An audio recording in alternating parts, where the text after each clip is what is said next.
Abramos nossas Bíblias em Romanos capítulo 1, versículos 18 a 32. Nós leremos a partir do versículo 18, então todo o restante do capítulo 1 de Romanos.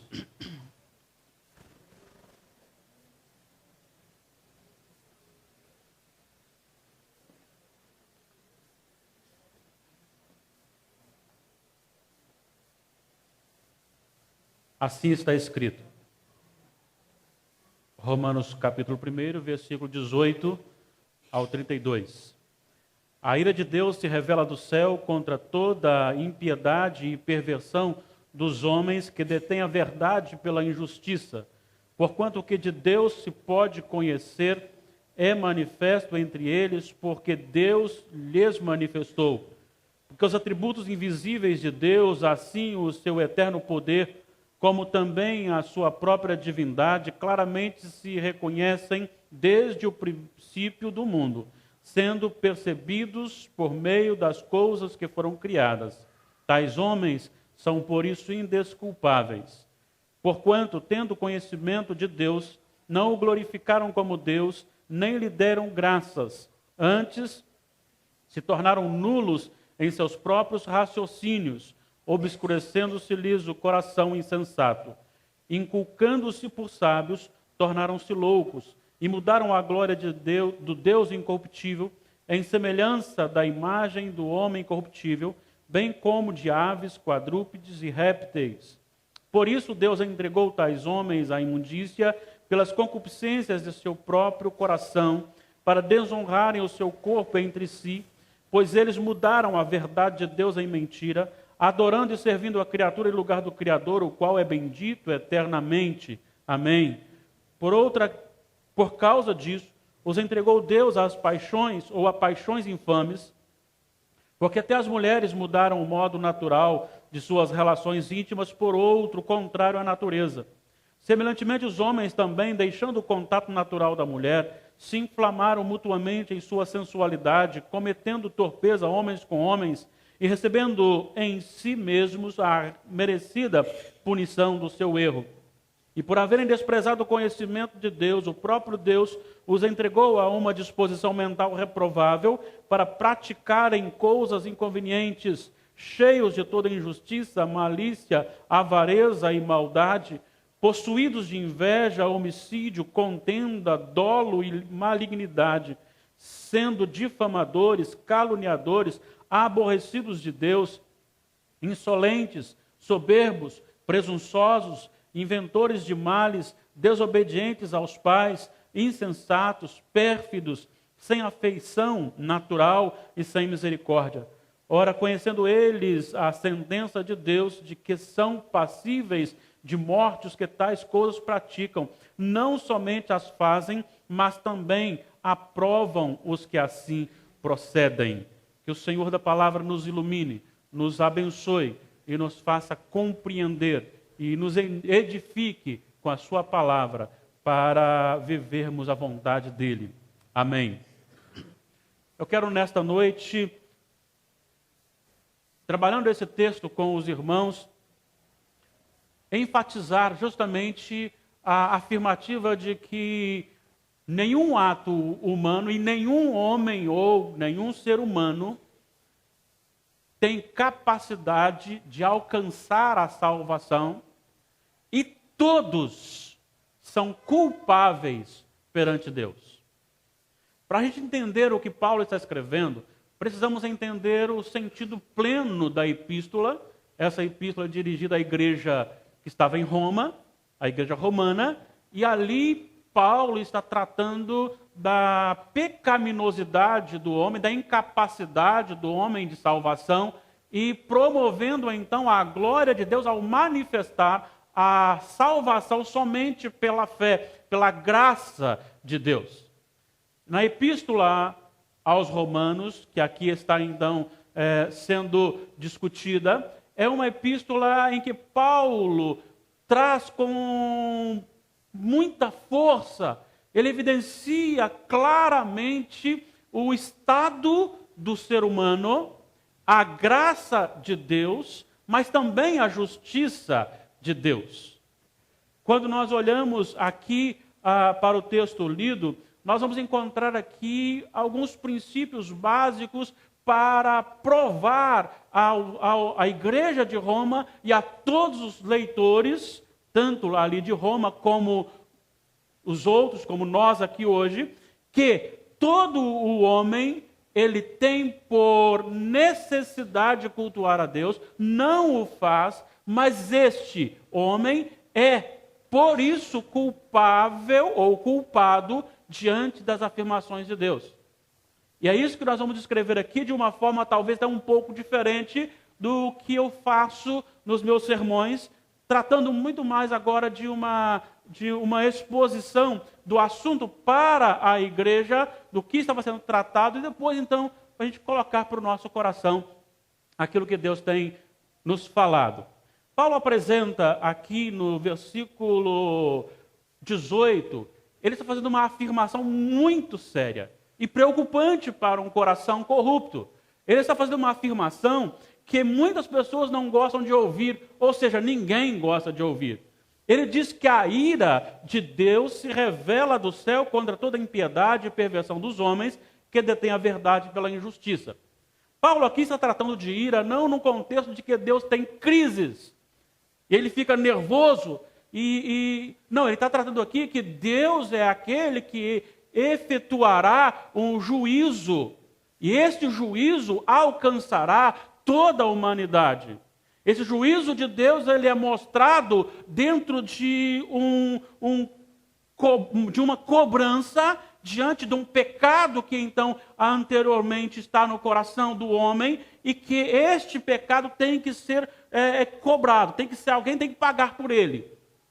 E então cada pecador, ele precisa dessa graça de Deus, e esta graça de Deus ela é mostrada no Evangelho, que nós vamos mostrar no final. Mas esta ira é justamente aquilo que Deus sente, a aversão que Deus sente pelo pecado. Inclusive, Deus fala pelo profeta Isaías, no capítulo 59 do seu livro de Isaías, do profeta Isaías, dizendo que as mãos dele não estavam encolhidas para que não pudesse efetuar a bênção, ele não estava cego ou surdo para não ouvir. No entanto, o pecado do homem faz separação entre ele e Deus. Por causa disso, agora, então, Deus deixa de ouvir, Deus deixa de estender a mão, Deus deixa de abençoar, e Deus emite alguns julgamentos que são efetuados na vida de nações, famílias ou pessoa. E aí você vai ver que, muito embora sejam juízos esporádicos, eles estão para lembrar e relembrar o homem que Deus vai punir o pecador, que não se arrepende. E ninguém é capaz de fugir desta ira, porque ele vai dizer o seguinte: a ira dele se manifesta contra toda impiedade e perversão do homem, que detém a verdade pela injustiça. Quando você pensa na impiedade, você está dizendo de um relacionamento rebelde do homem, do cultuante, da criatura com o Criador, com o Supremo Deus. Impiedade, então, é não viver uma vida piedosa, é falta de piedade, é falta de temor, é falta de respeito pela pessoa de Deus no seu ato completo, principalmente da adoração. E isto resulta, o resultado da impiedade é justamente a injustiça ou a perversão. De que forma que Deus mostra isso dentro desse texto lido através do apóstolo Paulo? Ele vai então dizer que, na verdade, o que estava acontecendo, o que aconteceu com o ser humano, é que nenhum homem foi capaz de adorar a Deus como realmente deve ser adorado, mas, ao contrário, começaram a viver a idolatria. E vou dizer mais, essa idolatria ela não veio simplesmente por uma questão de não conhecer a Deus. Muitas pessoas estão pensando assim: ah, mas algumas pessoas não conhecem a Deus. Bom, o que nós vemos aqui é que Deus se deu a conhecer e manifestou, aí a partir do versículo 19, não apenas os seus atributos invisíveis, como o seu eterno poder e a divindade, a sua divindade, não apenas num contexto misterioso, mas ele usou a sua própria criação, está aqui no versículo 20, para dar-se a conhecer, e a criação de Deus, tanto na maneira como Deus criou, da sua palavra, o poder da sua palavra, haja isto, haja aquilo outro, haja, e depois então pega e forma o homem com a sua própria mão, de uma massa de barro, e sopra ali o fôlego de vida. Este poder da criação, este poder da sustentação da criação, porque nem mesmo as adversidades fogem ao controle desse Deus Criador. Isto é suficiente para que todo ser humano se curve ante o trono de Deus e o adore em espírito e em verdade.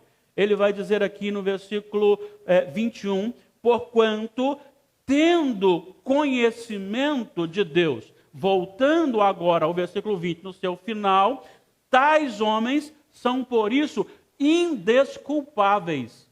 Ou seja, não há como justificar, porque a própria criação, na criação e através da criação, o ser humano deveria olhar para tudo isso e se quedar aos pés do Senhor e adorá-lo em espírito e em verdade. Mas o que aconteceu? Aconteceu que ao invés de adorar a Deus em espírito e em verdade, eles mudaram a glória de Deus incorruptível em semelhança da imagem do homem corruptível. E aí usaram imagem de homens, de aves, quadrúpedes e répteis. Eles transferiram a sabedoria, o poder e a glória de Deus para o seu próprio coração. Pois o versículo 22 diz, inculcando-se por sábios, tornaram-se loucos. Eles começaram a pensar que com o avanço, com o talento, com as aptidões naturais concedidas pelo Senhor no nascimento, o homem tendo então a habilidade do raciocínio e tendo a capacidade de desenvolver projetos, eles começaram a pensar, ou nós começamos a pensar, que éramos bons, que somos verdadeiros, e ao mesmo tempo que a carência de adoração, justamente porque Deus se deu a conhecer, ela se transformou numa idolatria quando deixamos de adorar a Deus e passamos a adorar aquilo que nós mesmos montamos dentro da criação do próprio Deus. Essa idolatria torna o homem indesculpável diante do juízo de Deus, diante do tribunal de Deus. Por quê? Porque eles mudaram a glória de Deus. Porque eles transformaram, porque eles deixaram a verdade de Deus, eles não quiseram conhecer a Deus como realmente Deus é. Eles preferiram desenvolver a sua própria habilidade e tomar o lugar do soberano Deus. Então é dentro desse aspecto que o homem se colocou contra Deus, e ao se colocar contra Deus, ele agora recebe de Deus um juízo já aplicado, não na forma de um juízo condenativo, mas de uma liberação, porque no versículo 24 ele vai dizer, por isso Deus entregou tais homens à imundícia pela concupiscência do seu próprio coração. Versículo 26, por causa disso os entregou Deus a paixões infames. E depois, no versículo 28, e por haverem desprezado o conhecimento de Deus, que nós já expomos até agora, ele vai dizer que o próprio Deus os entregou a uma disposição mental reprovável. O que significa isso? Significa que Deus deixou o homem agir segundo a sua carnalidade. Ele deixou o homem agir segundo a sua própria natureza caída, pecadora, corrompida. É por isso então que o homem se afunda mais e mais no seu pecado. É por isso que o homem cada vez mais se manifesta contrário à palavra e à vontade de Deus. E Paulo aponta aqui alguns itens, alguns termos, algumas práticas que vão manifestar ou medir ou ser o termômetro da ira de Deus contra o ser humano. Veja bem, a ira de Deus se revela do céu contra toda impiedade e perversão dos homens que detêm a verdade pela injustiça, ou seja, que trocaram a vontade de Deus.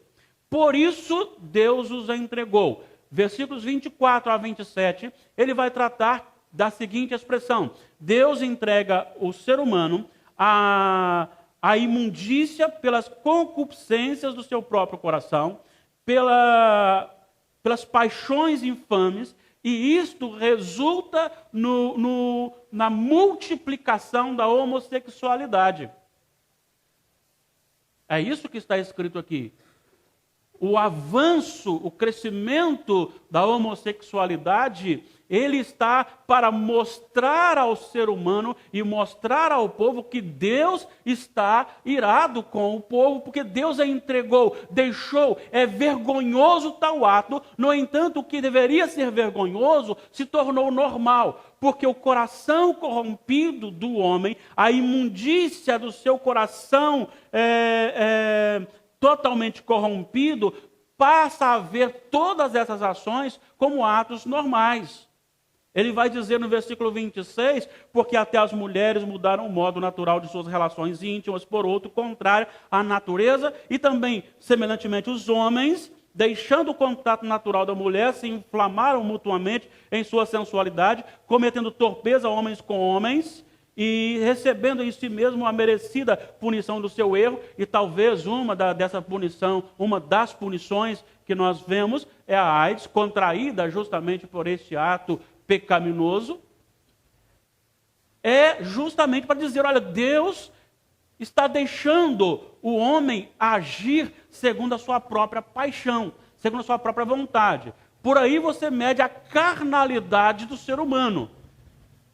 E também o domínio de Deus, enquanto Deus põe a mão para segurar tais coisas.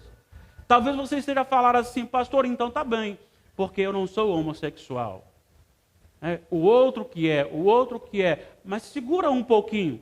Dá uma olhadinha nos versículos 28 em diante, porque a mesma expressão que se encontra, as mesmas expressões do 24 e 26, também estão no 28. E por haverem desprezado o conhecimento de Deus, o próprio Deus os entregou a uma posição mental reprovável para praticarem coisas inconvenientes. E aí você pode pensar assim, está falando ainda da homossexualidade. Não, agora já não é mais homossexualidade.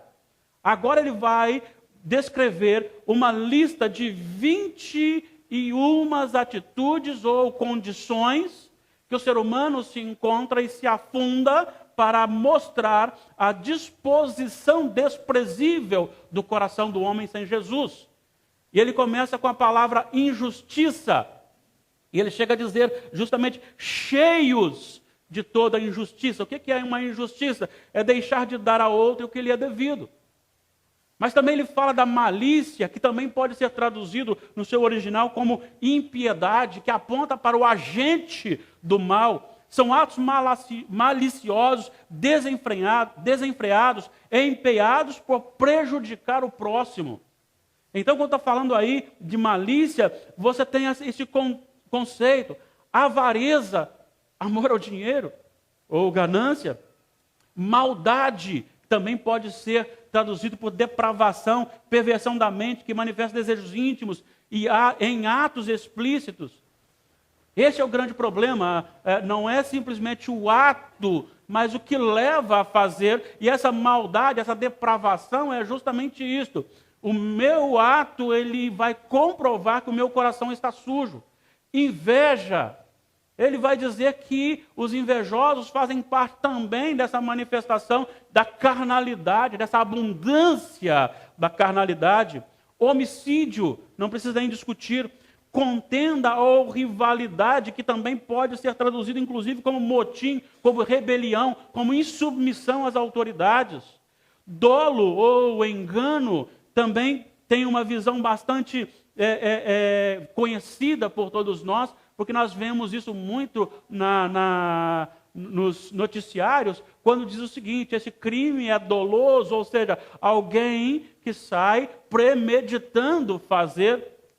Malignidade, quando alguém se torna calejado, empedernido em seus hábitos pervertidos e na corrupção de seus padrões éticos. Difamadores, e há uma outra tradução aqui também, bisbilhoteiros, são aquelas pessoas que destroem as amizades das pessoas boas através de acusações secretas, excitam suas mentes à ira, falam contra o inocente e semeiam a discórdia. É aquele que vai para aqui, fala com um, depois vai, leva para lá, fala com o outro, depois vai falar com o outro, e está semeando a discórdia, está destruindo amizades. Essas pessoas são difamadores. Outros, caluniadores. Fazer conhecido um ato de pessoas que realmente não fez. Levantar uma calúnia, algo que é mentiroso sobre a outra pessoa, só para desmerecê-la.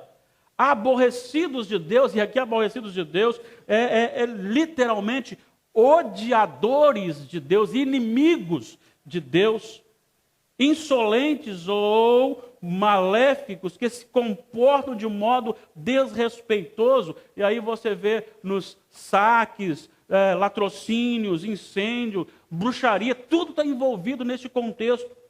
Soberbos, arrogantes, presunçosos, vaidosos, que pensam que são melhores, que pensam que o que eu faço é melhor e busca a glória para si.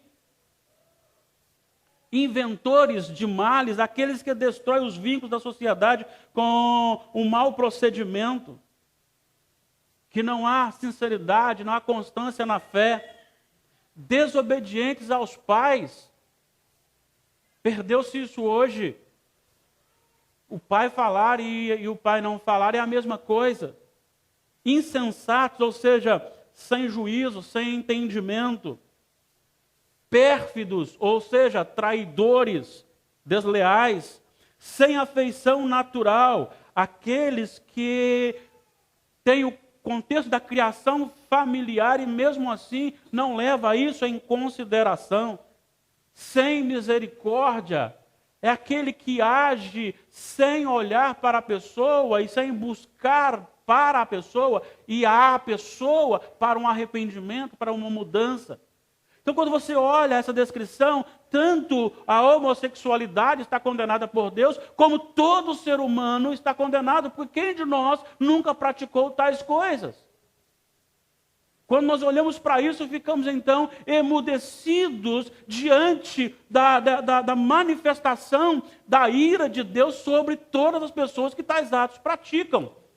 É por isso que eu preciso voltar nos versículos 16, 17, para a gente entender a graça de Deus. Até agora você viu que ninguém pode ser salvo por si só. Ninguém é capaz, porque cada um vai se achar num local deste.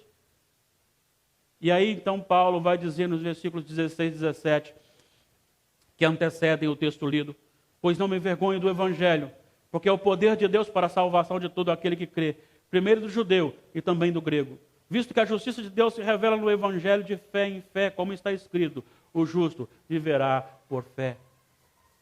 O que Paulo está, inspirado pelo Senhor, traduzindo ao coração do ser humano, é que não há possibilidade do ser humano alcançar o céu pelos seus próprios atos, pela sua própria força, pelo seu próprio talento, pela sua própria aptidão.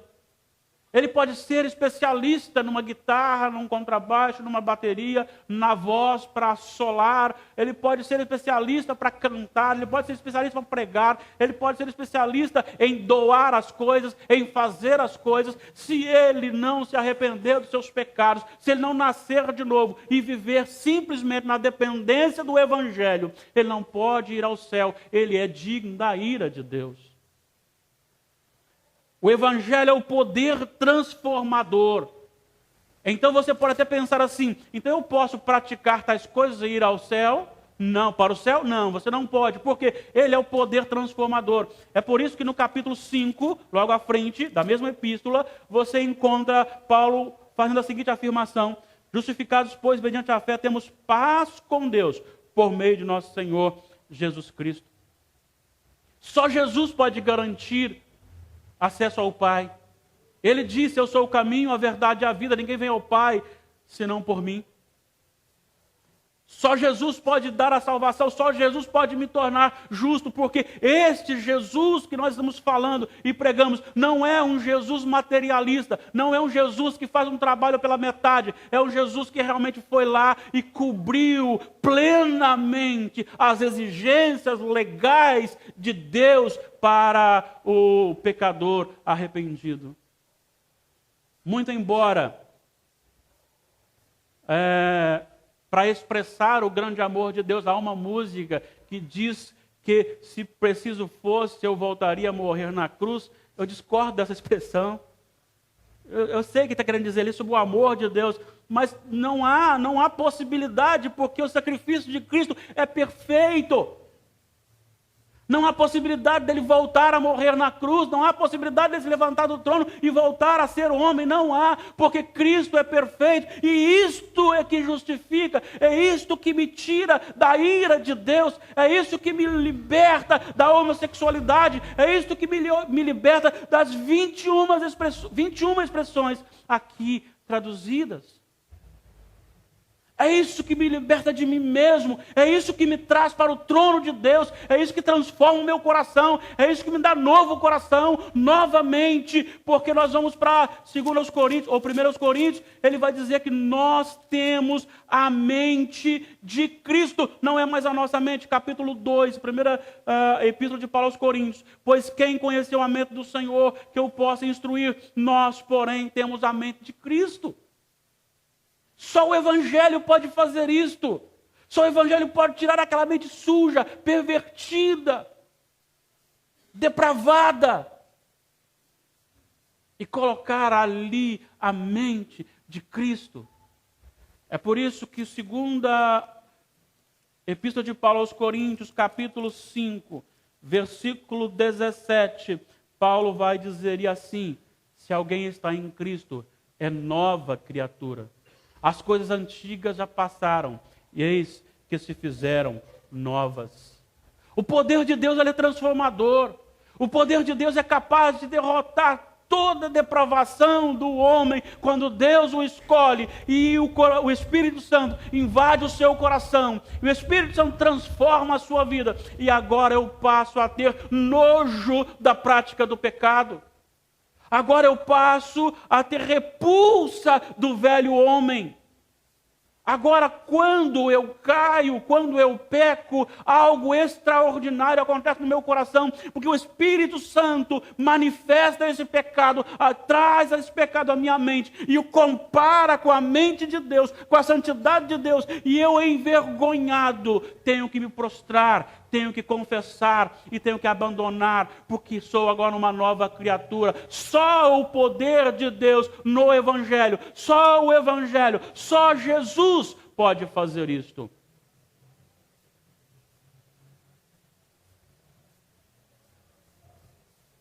Eu encerro então, reafirmando, para melhor gravarmos no coração, as seguintes aplicações. Primeiro, ninguém pode se declarar indesculpável diante de Deus. Ninguém pode se declarar indesculpável diante de Deus. Pastor, mas aquele índio que não teve a possibilidade de ouvir o Evangelho, é muito claro aqui que a própria criação deveria e é suficiente para fazê-lo adorar a Deus e não a lua, a árvore ou aos espíritos de seus antepassados.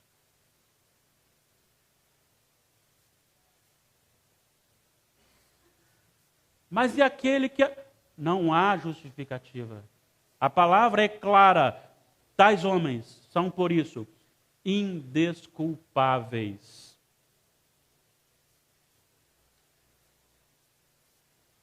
Outra verdade que vemos aqui é que há um perigo muito grande no nosso coração de uma exaltação e de colocar a criatura em lugar do Criador. Eu não quero falar da Igreja Católica, eu não quero falar de outra, eu quero falar de nós que falamos que anunciamos e que condenamos a idolatria, mas que hoje o povo evangélico é um povo, com pequenas exceções, totalmente idólatra.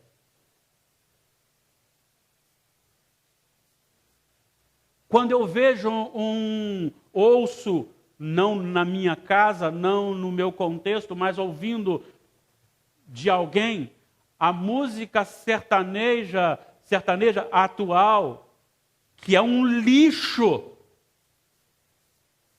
que denigre a imagem da mulher e trata você, mulher, como um objeto comprável que está à disposição daquele que tem fama e dinheiro. E mesmo assim, as mulheres estão correndo atrás, querendo tocar, vibrando, se emocionando com homens que estão denegrindo a imagem bela criada por Deus da mulher. Mas eles estão nas trevas. Pior é quando o povo de Deus começa a tratar pessoas, e pode ser cantor, pode ser pregador, pode ser quem for, como se fossem semideuses. E começam então a idolatrar. A pessoa não tem nem tanto conhecimento, mas é famoso, canta bonito ou prega bonito, faz uma porção de coisas erradas ali e todo mundo está como se fosse um mandamento de Deus. E isto sim é vergonhoso, porque nós temos a mente de Cristo, nós precisamos ter discernimento dessa idolatria e isso é condenável diante de Deus.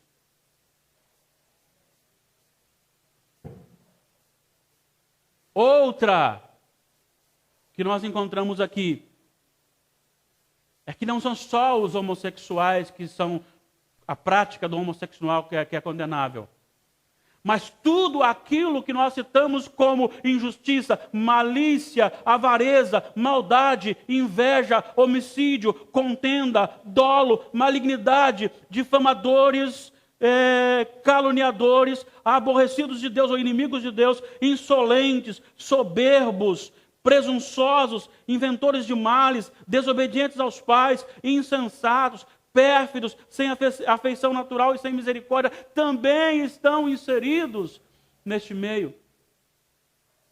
Por isso, só o Evangelho pode transformar. Só o Evangelho pode mudar. E não adianta eu ser religioso. Não adianta eu frequentar uma igreja. Não adianta eu conhecer a Bíblia se eu não conheço o Senhor da Bíblia. Não adianta eu conhecer a Bíblia se eu não conheço a palavra de Deus, que é Jesus.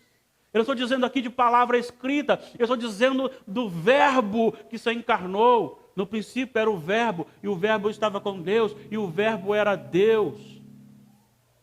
Este Jesus é o único que pode mudar a minha vida, o meu coração. E agora, então, uma vez mudado, eu tenho a transformação plena e vivo na dependência do Espírito Santo.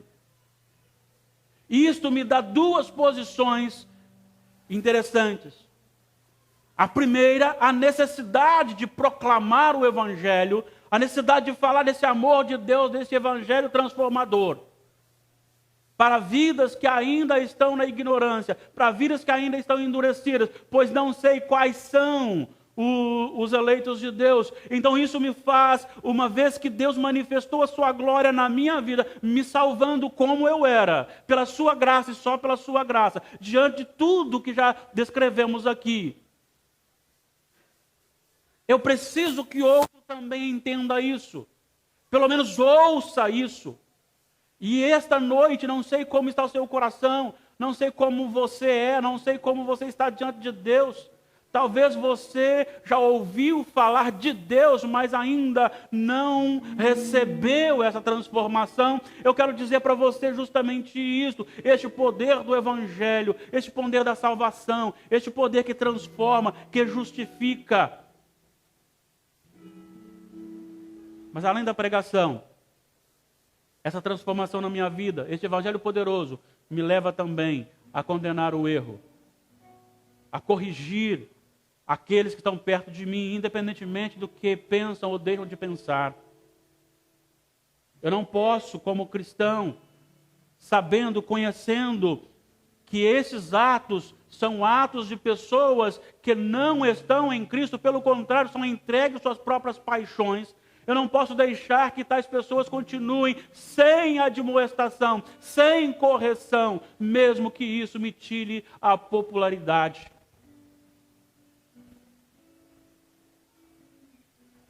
É por isso que nós temos pregado o Evangelho do Senhor, buscando com muito temor, não agradar a mim e a você, mas a cumprir a minha missão de pregador, de pastor, de liderança.